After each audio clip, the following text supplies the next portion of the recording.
이제 하나님 말씀을 받겠습니다. 이 시간 우리에게 주시는 하나님 말씀은 마태복음 5장 3절에서 10절 말씀입니다. 신약 성경 5쪽에 있습니다. 마태복음 5장 3절에서 10절 말씀을 함께 교독하도록 하겠습니다.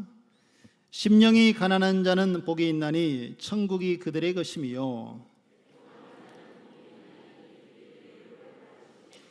온유한 자는 복이 있나니 그들이 땅을 기업으로 받을 것이며,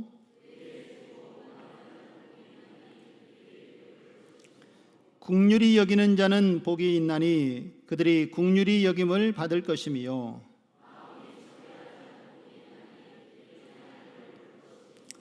화평케 하는 자는 복이 있나니 그들이 하나님의 아들이라 일컬음을 받을 것이며, 의를 위하여 박해를 받는 자는 복이 있나니 천국이 그들의 것임이라. 할렐루야. 우리 좌우 앞뒤로 한번 인사하는데요, 오늘은 이렇게 한번 인사를 했으면 좋겠습니다. 여러분, 이 검지손가락 이렇게 한번 펴보실래요? 이게 뭘 의미하는 것 같습니까? 일이죠. 일, 숫자로 말하면 이거는 하나님은 한 분밖에 없습니다, 이런 뜻입니다. 그래서 옆 사람과 인사하실 때 살살 흔드시면서요, 샬롬, 주님 안에서 평안하세요. 할렐루야. 하나님은 한 분이시고 샬롬의 평강을 주시는 하나님은 한 분밖에 없습니다. 이렇게 우리가 고백하는 겁니다. 이렇게 하시면 안 됩니다. 이렇게 흔드셔야 돼요. 자, 오늘은 예수님께서 말씀하시는 팔복에 대해서 저희가 계속 살펴보는데, 오늘은 몇 번째 복일까요? 7번째 복입니다. 7번째 복은 바로 마태복음 5장 9절에 이렇게 이야기를 하고 있습니다. 우리 본문 말씀을 다시 한번 보실까요? 마태복음 5장 9절. 화평케 하는 자는 복이 있나니 그들이 하나님의 아들이라 일컬음을 받을 것이며. 할렐루야. 여러분, 하나님께서 우리에게 화평케 하는 자의 복을 누리라라고 말씀을 하고 있습니다. 이 말씀은 우리가 살아가는 이 세상에 꼭 필요한 좋은 소식, 복음이라 생각이 되어집니다. 요즘 이 시대에 살아가는 대부분의 사람들은요, 화평, 오늘 예수님께서 말씀하시는 이 화평, 다른 말로는 우리가 평화라고 얘기할 수가 있겠죠. 다 화평하고 평안하기를 원하지요.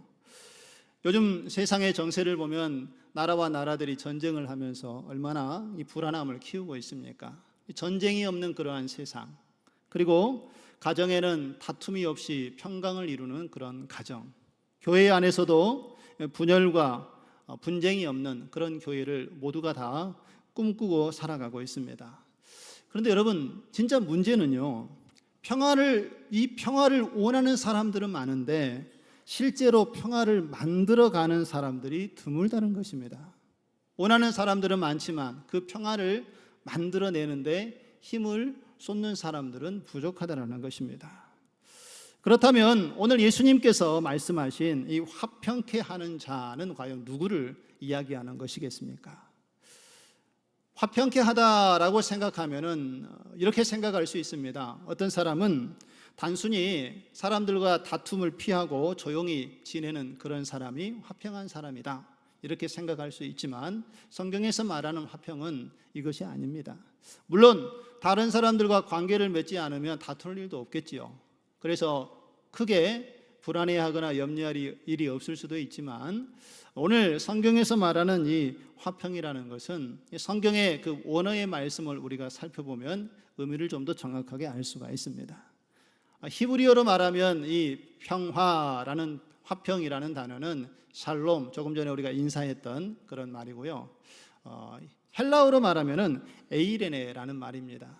그리고 포이에오라는 말은 만들다, 이런 말인데 이 두 단어가 합성이 되어져서 만들어진 단어가 화평케 하는 자입니다. 그래서 화평케 하는 자를 문자 그대로 우리가 해석을 해보면은 말 그대로 평화를 만드는 사람, 이걸 영어로 얘기하면은 피스메이커, 이렇게 이야기를 합니다. 그래서 평화를 만들어내는 사람을 이야기하는 것이죠. 그런데 우리가 좀 더 여기서 깊이 이 말씀의 의미를 생각해 보면은 피스메이커, 화평케 하는 사람은 그냥 우리 마음속에서 단지 평안했으면 좋겠다, 평강했으면 좋겠다라고 생각하는 것으로 그치는 것이 아니라 분쟁이 일어나는 그 현장 속에 들어가서 그 싸움을 멈추게 하고, 또 깨어진 관계가 있으면 그 깨어진 관계를 연결해서 그 관계 속에서 무너졌던 모습을 용서와 화해로 바꾸어가는 다리를 놓는 역할을 하는 사람이 바로 화평케 하는 자, 피스메이커라고 성경은 우리에게 말씀을 하고 있습니다. 여러분, 세상에도 보면은요, 이런 일들을 실천하면서 살아가는 사람들이 참 많이 있습니다. 제가 몇 사람의 이름을 좀 들려드릴 테니까요, 이 사람들의 이름과 사진을 보면서 공통점이 무엇인가를 한번 여러분 생각해 보시기 바랍니다. 제가 몇 사람을 불러볼게요. 첫 번째, 슈바이처. 여러분, 슈바이처 이름만 들어도 좀 알듯하지요? 그리고 마틴 루터 킹. 그리고 세 번째, 마더 테레사. 네 번째, 넬슨 만델라. 좀 감이 오십니까?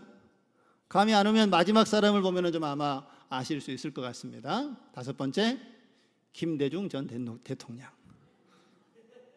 다섯 사람의 여러분 공통점이 무엇인 것 같습니까? 예, 그렇죠. 예, 아시는 분들은 아신 것 같습니다. 힌트를 좀 드렸는데, 그렇죠. 평화에 관련된 일을 했던 사람들이고, 이 다섯 사람, 여러 사람들이 있지만 알만한 사람 제가 한 다섯 분들만 여러분들에게 말씀을 드렸는데, 이분들은 모두 노벨 평화상을 수상했던 사람들입니다. 여러분, 노벨 평화상은 어떤 사람들에게 주는 상입니까? 인류의 평화를 위해서 공헌을 하고, 또 인권을 위해서 노력을 하고, 소외되고 연약한 사람들을 위해서 헌신하면서 그들을 도왔던 그런 역할을 했던 사람들에게 주어지는 가장 영예로운 평화에 관련된 상이 바로 노벨 평화상 아닙니까? 오늘 이 사람들은요, 그 사람들의 삶을 돌아보면서 마음속으로만 평화를 추구하는 것이 아니라 갈등과 분쟁이 있는 그 현장 속에 들어가서 그들에게 참된 평화가 무엇인지, 또 그들에게 어려움을 어떻게 이겨내야 하는지 함께 도우면서, 그들과 함께 부딪히면서 이 평화를 추구했던 모습을 우리에게 잘 보여주고 있습니다. 슈바이처는 의사였죠. 그는 의사였지만 평안한 삶을 안락하게 누릴 수 있는 어떤 재능을 가지고 있었지만, 그는 아프리카로 가서 병원도 없는 그곳에 병원을 짓고 사람들을 치료하고 봉사하는 일에 일생을 바쳤던 것을 볼 수가 있습니다.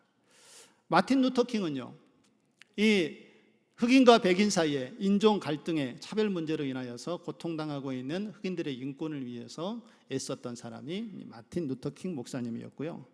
그리고 마더 테레사는 어떻습니까? 그의 일생 평생 동안 가난하고 병들고 어려운 사람들을 돌보면서 인도의 빈민가에서 나병 걸린 환자나 에이즈에 걸린 사람이나 고아들을 돌보는 일에 힘쓰면서 그들에게 위로와 평강을 주는 일들을 했던 것을 볼 수가 있습니다. 참 귀한 일들을 했지요.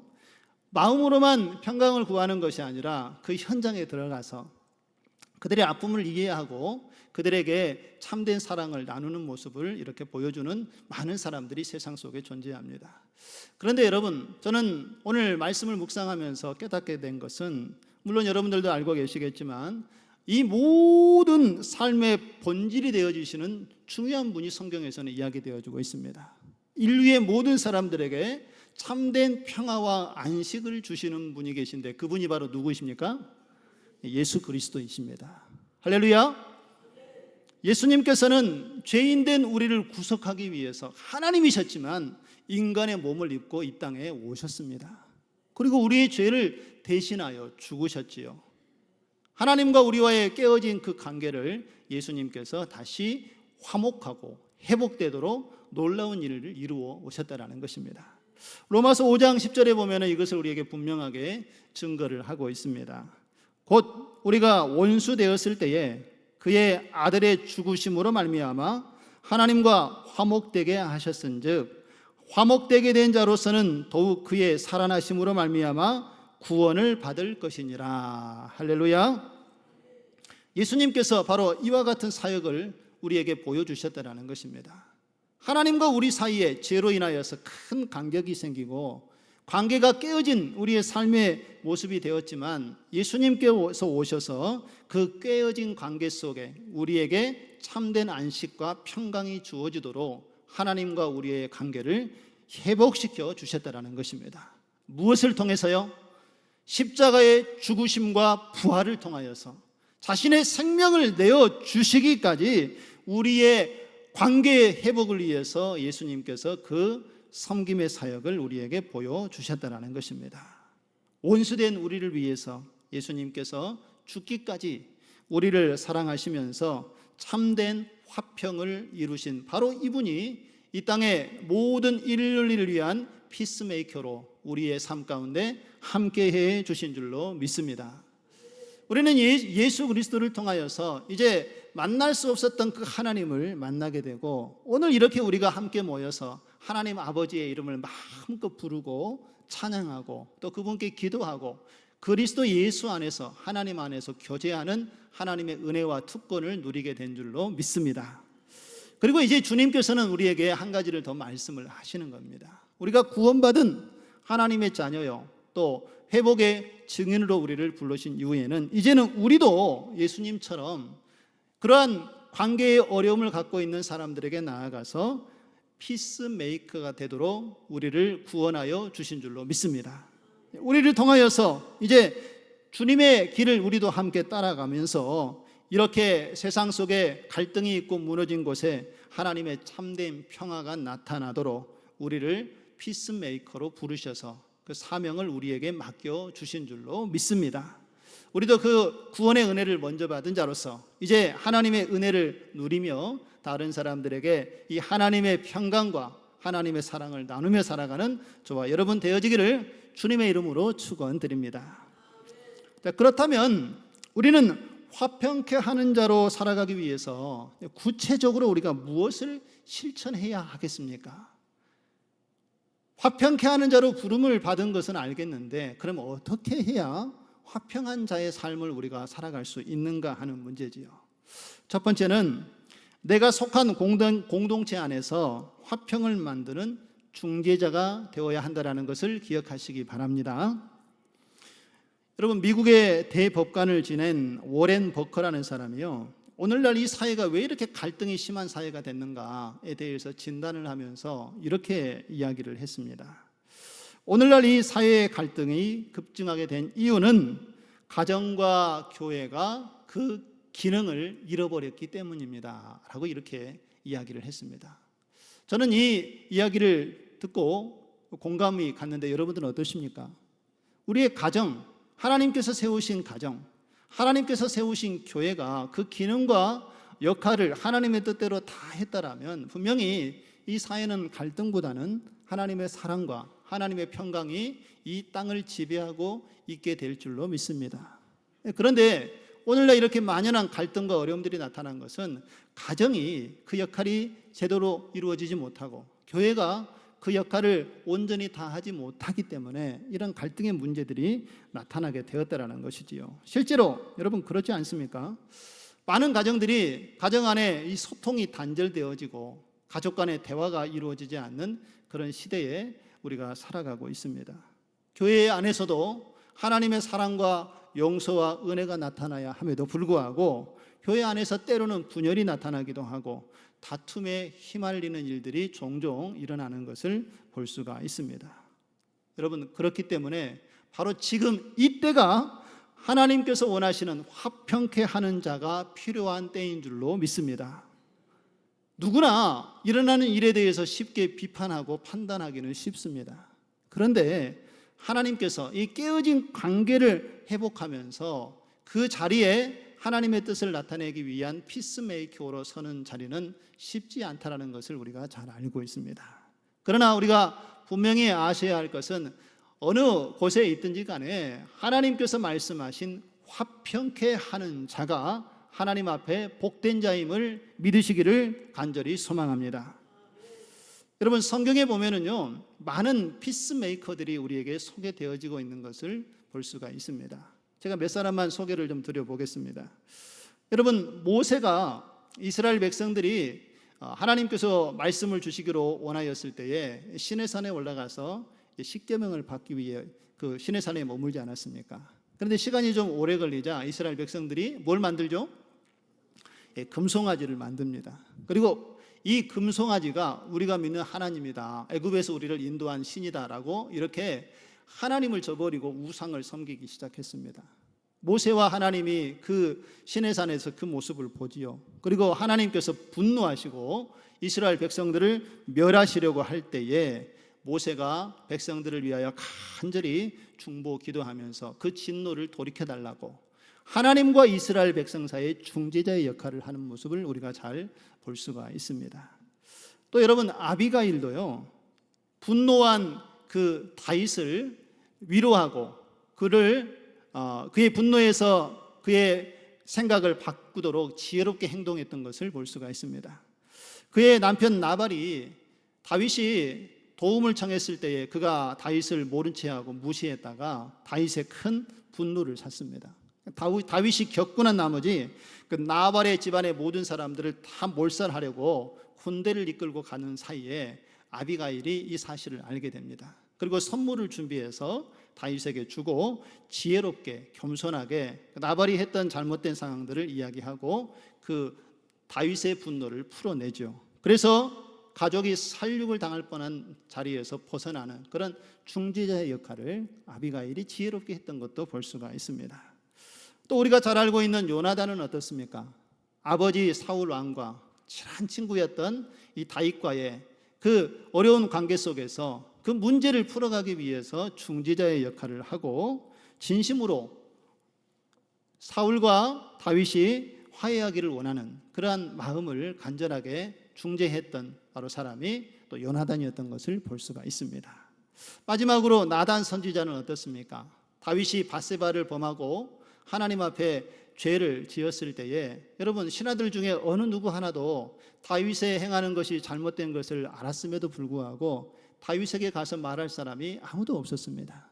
그런데 하나님의 사람 나단 선지자가 다윗에게 가서 그의 잘못을 지적을 하고 그가 깨어졌던 하나님과의 관계를 회복하도록 중요한 중재자의 역할을 했던 것을 볼 수가 있습니다. 여러분, 이 네 가지의 사건을 쭉 살펴보면 그 사건 속에 분열, 분노, 죄, 그 일로 인하여서 위기가 닥쳤던 그들의 삶 속에 하나님의 뜻을 따르면서 사람들을 살리려고 화해의 역할을 했던 바로 피스메이커가 오늘 네 사람을 통하여서 우리에게 분명하게 비춰주고 있는 것을 볼 수가 있습니다. 여러분, 이 네 사람의 모습을 통해서 우리가 알 수 있는 것은 무엇입니까? 그들의 마음속에 어떤 평화만을 이루어지도록 바라는 마음만 가지고 머물러 있었던 것이 아니라 이 모든 사람들은 다 평화를 만드는 사람으로 역할을 했던 것을 볼 수가 있습니다. 사랑하는 성도 여러분, 사람이 모인 곳에는요, 갈등이 있을 수밖에 없지요. 그리고 우리가 속해 있는 교회도, 우리가 속해 있는 가정도, 여러분들이 일하는 일터도 이 갈등의 요소를 피해 나갈 수는 없습니다. 항상 갈등의 요소들이 자리한다라는 것이지요. 그런데 오늘 예수님께서는 우리에게 이 말씀을 통하여 무엇을 우리에게 요구하는 것 같습니까? 이러한 깨어진 관계 속에 우리가 마음으로만 평강을 바라는 것이 아니라 그 현장에 직접 들어가서 중재자로서의 역할을 감당하도록 예수님과 같이 우리가 그 사명을 감당하기 위해서 주님께서 우리를 먼저 그 구원의 자리로 인도하여 주셨고 우리를 통하여 그 사명을 감당하도록 말씀하여 주신 줄로 믿습니다. 그래서 여러분, 우리가 이 중재자로서의 사역을 감당해야 하는데 어떻습니까, 여러분? 그런 갈등 속에 들어가서 중재자로서의 역할을 감당하는 것이 좀 쉽습니까? 어렵습니까? 좀 어렵습니다. 우리가 하나님의 은혜를 받은 것도 알겠고 예수님을 믿음으로 구원받은 하나님의 자녀가 되는 것도 믿고 또 오늘 예수님께서 그렇게 하셨던 것처럼 우리도 가서 그렇게 갈등을 해결하고 중재자로서의 역할을 해야 되는 것은 알겠는데 실제로 그 일을 하려고 하니 쉽지가 않다라는 것입니다. 마음에 상당한 부담감이 우리에게 느껴진다는 것이지요. 중재자로서의 역할을 실제로 하다 보면은요, 때로는 그 일 때문에 오해를 받는 경우가 생기기도 하고요. 그리고 두 사람 사이에 중재를 시키려다가 오히려 내가 상처를 받는 일도 우리가 종종 경험하고 있지 않습니까? 그러나 여러분, 우리가 분명히 기억해야 될 것은 그러한 갈등의 중심에 섰던 분이 예수님인 것을 잊지 마시기 바랍니다. 예수님께서 하나님과 우리 사이에 중재자가 되어 주셨기 때문에 우리가 회복이 되어 하나님의 은혜의 보좌 앞에 나아가게 된 줄로 믿습니다. 그리고 그런 은혜를 입은 자들이 우리가 예수님의 제자로서 마땅히 이제는 예수님께서 하셨던 그 사역을 우리가 감당하도록 하나님께서 우리를 불러주신 줄로 믿습니다. 그렇게 우리가 이 시대를 살아가면서 이 중재자로서의 사명을 감당해야 되는데 어려운 것은 알지만 우리가 이럴 때에 하나님께 더 기도하고 하나님, 이 중재자로서의 사명을 감당할 수 있는 믿음과 능력을 더하여 주옵소서라고 하나님께 기도하고 의지하는 가운데에 이 시대의 갈등과 아픔이 있는 곳에 나아가서 하나님의 위로를 나타낼 수 있는 그 역할을 감당할 수 있는 저와 여러분 되어지기를 주님의 이름으로 축원드립니다. 계속해서 우리가 화평케 하는 자로 살아가기 위해서 구체적으로 살아가야 될 삶의 모습 두 번째는 내가 속해 있는 공동체에 어떤 갈등이 일어났을 때에 먼저 손을 내미는 화해의 시도를 하는 사람이 바로 나여야 하는 것을 기억하시기 바랍니다. 마태복음 5장 여러분 23절에서 24절의 말씀에 보면은요, 예수님께서 이렇게 말씀을 하십니다. 우리 같이 한번 읽어보실까요? 시작. 그러므로 예물을 제단에 드리려다가 내 형제에게 원망 들을 만한 일이 있거든, 그것이 생각나거든 예물을 제단 앞에 두고 먼저 가서 형제와 화목하고 그 후에 와서 예물을 드리라. 할렐루야.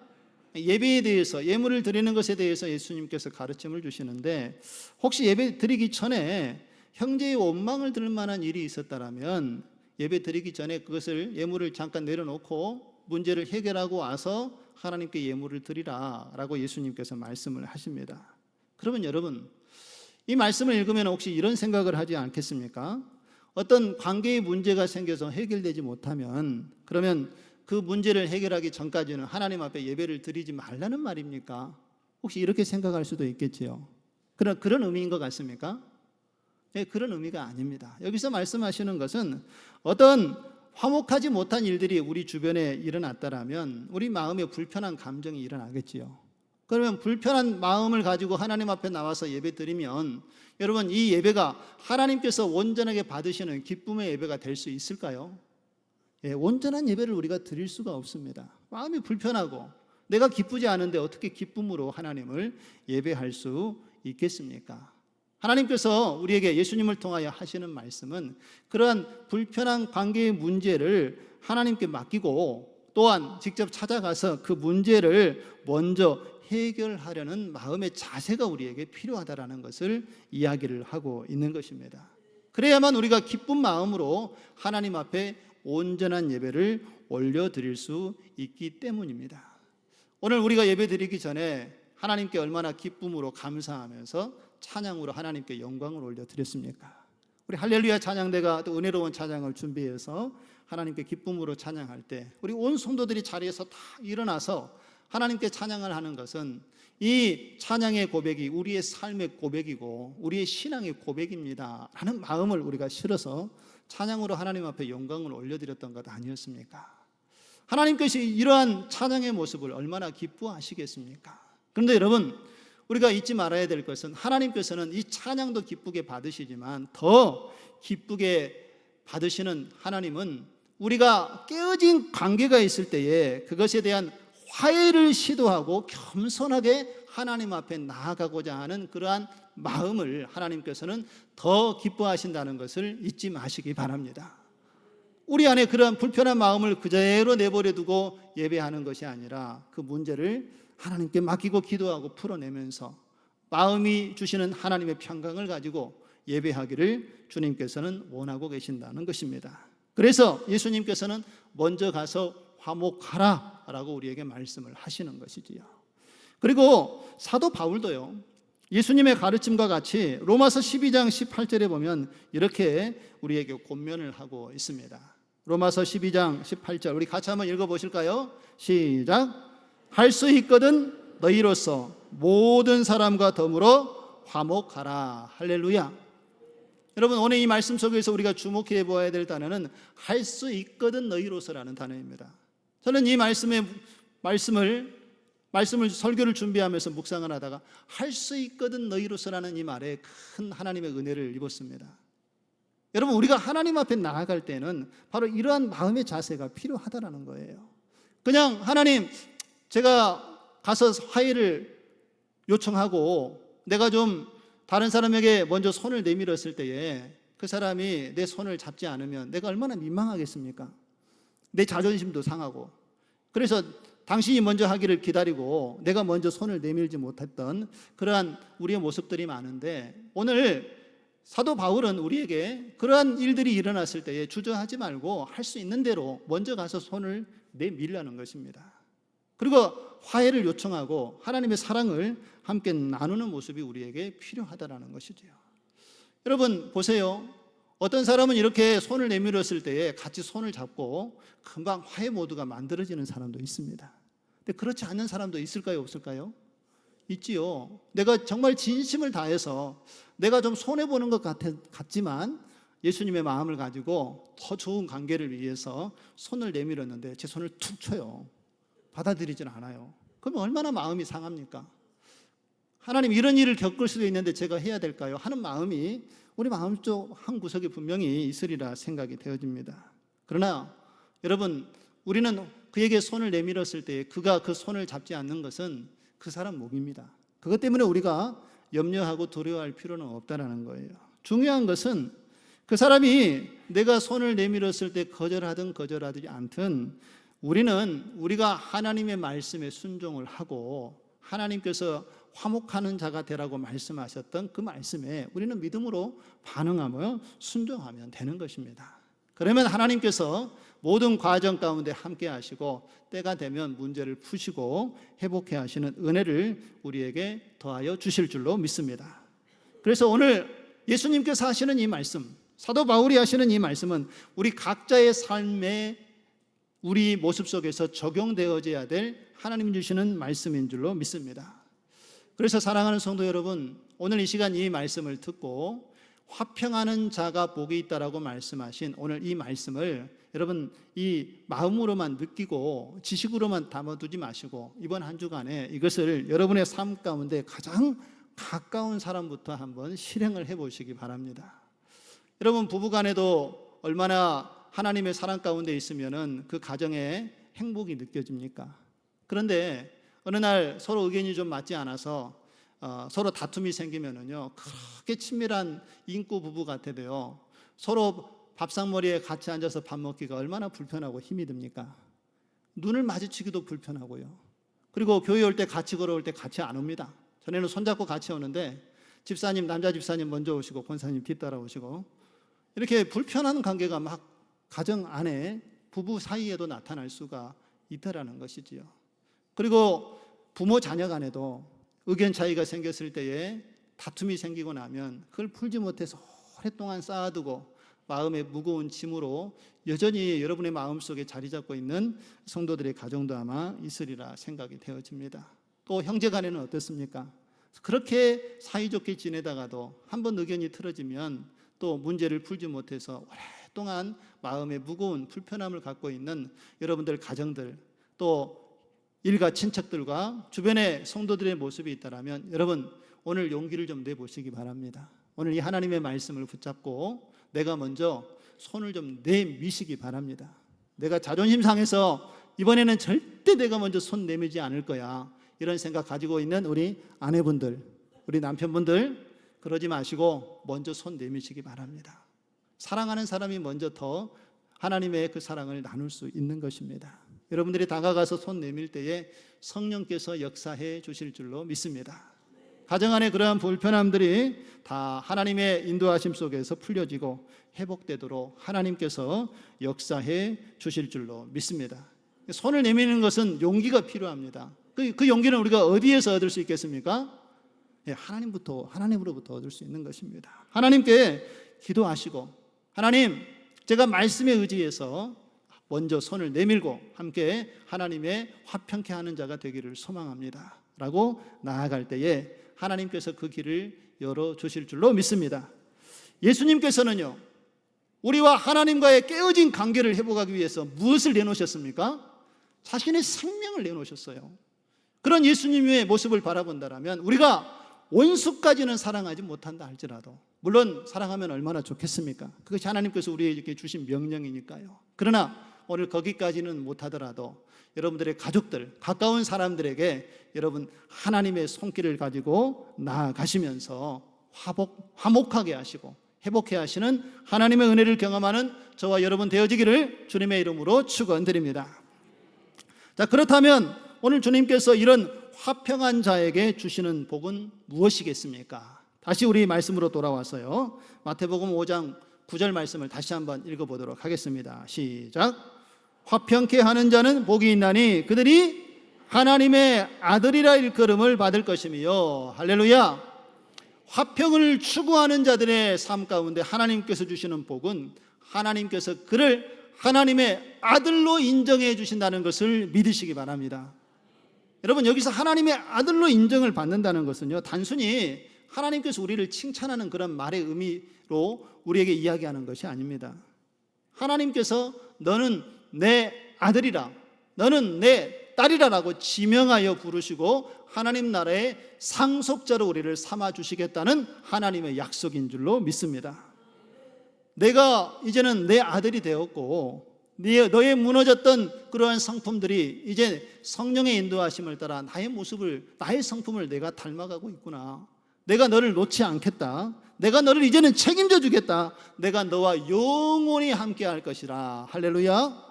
하나님께서 주신 약속의 말씀이 바로 우리가 하나님의 아들됨의 인정함을 받는 것임을 믿으시기 바랍니다. 그리고 하나님께서 우리가 하나님의 아들이 된다는 것은요, 하나님께 인정을 받는 것뿐만 아니라 우리가 살고 있는 삶의 현장, 세상 속에서도 하나님의 사람으로 인정받도록 우리의 삶을 주님께서 인도해 주시겠다는 약속임을 믿으시기 바랍니다.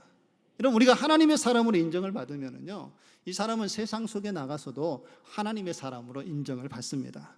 저 사람은 정말 예수 믿는 사람 같대. 뭔가 달라도 달라. 저 사람 마음속에는 뭔가 우리가 없는 것이 있는 것 같아. 그리고 하나님을 세상 사람이 인정하게 됨을 믿으시기 바랍니다. 사랑하는 성도 여러분, 오늘 하나님께서 화평케 하는 자에게 하나님의 아들이 되는 복을 주시겠다고 약속하여 주셨습니다. 하나님의 상속자가 되는 것이고 우리의 삶 속에 그리스도의 향기가 나타나도록 하나님께서 우리의 삶을 주장하여 주시는 줄로 믿습니다. 혹시 여러분의 삶 가운데에 관계가 흐트러져서 아직 풀지 못한 그런 문제가 있지는 않습니까? 가족 간에, 이웃 간에 답답한 심령들이 여전히 여러분의 마음속에 있고 손 내밀어야 하는데 주저하고 있는 그러한 일들이 여러분의 마음속에 있다라면 오늘 이 말씀이 하나님께서 우리에게 위로를 주시는 말씀이고 도전을 주는 말씀인 것을 놓치지 마시기 바랍니다. 하나님께 기도하십시오. 하나님, 제게 용기를 주시고 다가갈 수 있는 마음을 주시고 손을 먼저 내밀 수 있는 마음을 내게 허락하여 주시옵소서.